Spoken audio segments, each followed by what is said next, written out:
you one other thing on this is recognising marriage in the tax system. You said when George Osborne makes up his mind. Yes. Has he not made up his mind yet? He's the Shadow Chancellor, not me.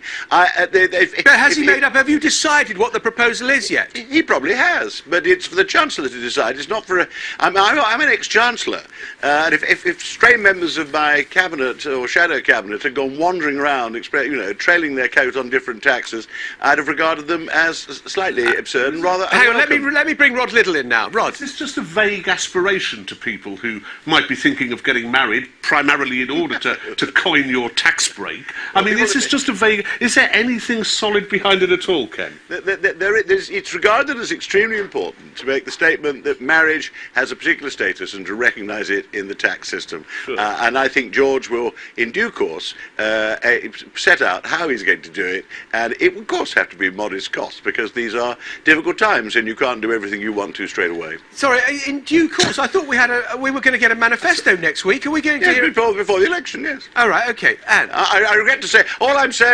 saying is, in this rather confused debate, I'm not going to announce anything on your programme, and it is for George Osborne to decide and announce it, which he will before the election, I think. But you also said you didn't know really whether there was a firm proposal for any money to be spent at all. There's a firm commitment. There's a firm commitment to recognise marriage in the tax system, and we wait to see what George announces, which he will before the election, I think.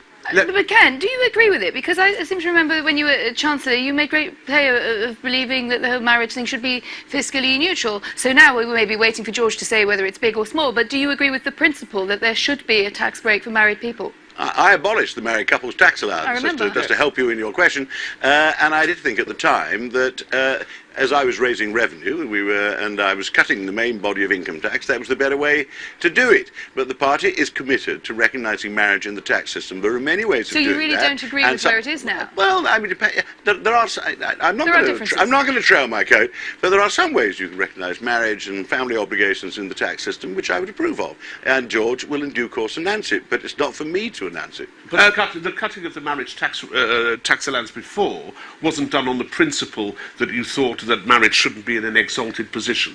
I have been married for a very, very long time, and my wife, I think, has not put up with me for the benefit of the old married couple's tax allowance. I don't know why she's put up with me, but I'm very glad that she has. You do sound rather sceptical about this proposal. I have in the past accepted a certain scepticism about this, but I'm not uptight about it, and there are ways of recognising marriage and family obligations in the tax system which are perfectly sensible, in my view. And they will be announced in due course, but not by me on your programme. OK, Anne.